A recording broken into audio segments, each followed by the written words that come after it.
Hello friend, જય શ્રી કૃષ્ણ, હર હર મહાદેવ. તો જો આજે આપણે બનાવી રહ્યા છીએ એકદમ મિની વ્લોગ. તો આજે હું બનાવી રહી છું હેર ઓઇલ. તો મને એમ થયું કે ચાલો તમારી સાથે પણ આ શેર કરું.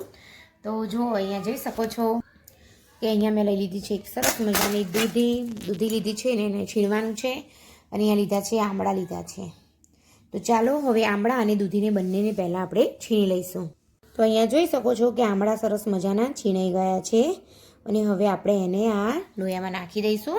અને જે પણ વસ્તુ રહેશે હું તમને બતાવતી રહીશ. તો અહીંયા જોઈ શકો છો કે આપણી દૂધી પણ છીણીને સરસ મજાની થઈ ગઈ છે તૈયાર. હવે એ પણ આની અંદર આપણે નાખી દઈશું.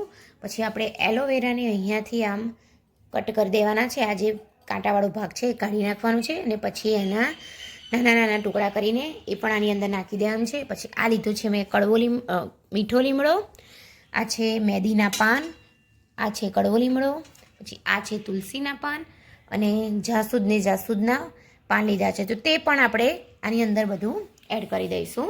તો અહીંયા જોઈ શકો છો કે બધું મેં મિક્સ કરી દીધું છે. અને હજી પણ આમાં ઇન્ગ્રીડિયન્ટ્સ આપણે કરવાના છે. તો આ 6 ચણોઠી છે તે પણ નાખી રહી છું આની અંદર. તો અહીંયા જોઈ શકો છો કે એલોવેરાના સરસ મજાના આવા કટકા કરી દીધા છે. તો તે પણ આની અંદર નાખી દઈશું. પછી નાખીશું આપણે એની અંદર આ મેં લીધા છે મેથીના પાન, જે અત્યારે આપણે શિયાળામાં સરસ મજાના ઢીબરા અને ભજીયા બનાવીએ છીએ. તો તે લીધા છે મેં થોડા ઘણા પાન, બસ બહુ નહીં. અને આ લીધી છે મેં આટલાય સૂકી મેથી. તો તે નાખી દઈશું. અને હવે અહીંયા લઈ લીધા છે ગુલાબના પાંદડી. તમે જોઈ શકો છો કે મેં રાખ્યા છે, થોડાક સુકાઈ ગયેલા છે અને થોડાક એકદમ લીલા છે. તો તે પણ આપણે આની અંદર નાખી દઈશું. તો ચલો આપણે એની અંદર નાખી દઈએ. ગુલાબની પાંદડી નંખાઈ ગઈ છે. તો અહીંયા મેં કાળા તલનું તેલ મંગાવ્યું હતું. તો તે આપણે આની અંદર નાખીશું. અને પછી આપણે નાખીશું નારિયેળનું તેલ.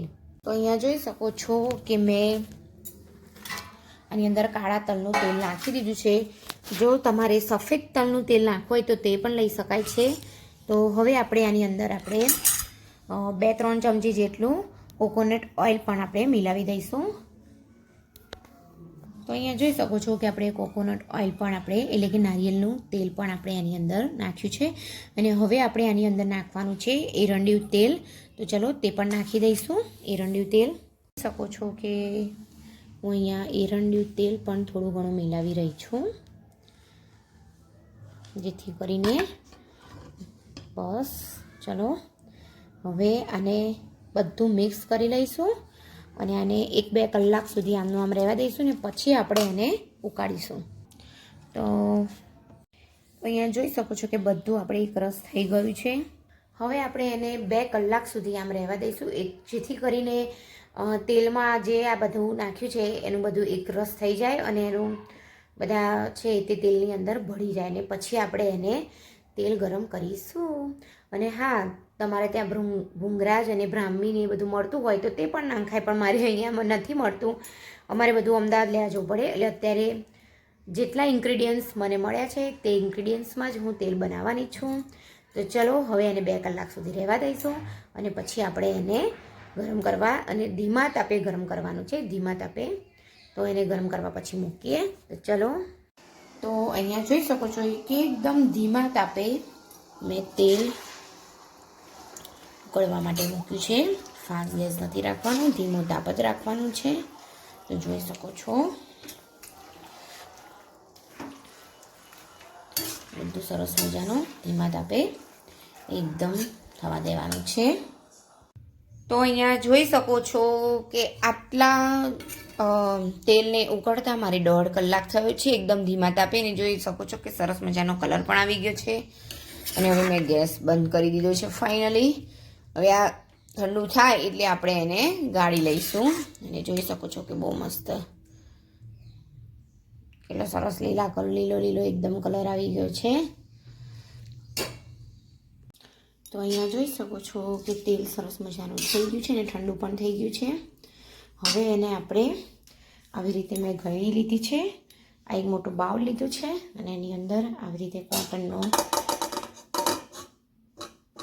ટુકડો મૂકીને થોડુંક કરીને ગાળી લઈશું. તો એટલે જે વધારાનું તેલ હોય તે બધું નીકળી જાય. ત્યાં જોઈ શકો છો કે બધું જ તેલ અહીંયા નીચે આવી ગયું છે. હવે આને થોડુંક નીતરવા મૂકી દઈશું. અહીંયા જોઈ શકો છો કે આપણું તેલ સરસ મજાનું નીકળી ગયું છે અને એકદમ ગ્રીન જેવો કલર આવી ગયો છે, જોઈ શકો છો. અને અહીંયા મેં જો હાથ વડે નીચોઈ દીધું હતું અને હવે આવી રીતે મેં ગરમમાં મૂકી રાખું છું, એટલે જે વધારાનું તેલ હોય તે પણ નીકળી જાય. અને હવે આને હું એક બરણીમાં સરસ મજાની બરણીમાં ભરી દઈશ અને પછી થોડું ઘણું ગરમ કરીને રોજ હું માથામાં તેલ નાખી દઈશ. તો તમે પણ જરૂર ટ્રાય કરજો. અને જો આજનો મારો આ તેલ બનાવવાનું ગમ્યું હોય તો લાઈક, શેર એન્ડ સબસ્ક્રાઈબ.